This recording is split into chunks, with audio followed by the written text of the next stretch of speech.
Surface एनर्जीवरती एक standard question जे main 2025मध्ये आलेला आहे. काय आहे आपण बघूया. 2 water drops each of radius r coalesce to form a bigger drop. If T is the surface tension, the surface energy released in this process is. तर सगळ्यात पहिल्यांदा आपण नवीन जो ड्रॉप झालेला आहे त्याचं रेडियस किती आहे ते आपण काढूया. तर व्हॉल्यूम जे आहे 4/3 pi r2 cube that should be equal to 2 times of 4/3 pi r cube. तर इथून आपल्याकडं r2 इज इक्वल टू आलं 2⁻⁴ इंटू r. सरफेस एनर्जी जी रिलीज होईल ती किती असेल. Initial surface energy minus final surface energy.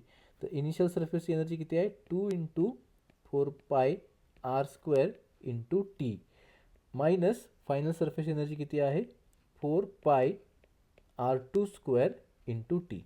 इथं r2 ची व्हॅल्यू आपण पुट केली तर आपल्याकडे काय येतं 4πr² into 2 minus 2⁻² into T. तर आपल्याकडे फायनली जे आन्सर येतं ते कुठलं येतं ऑप्शन सी.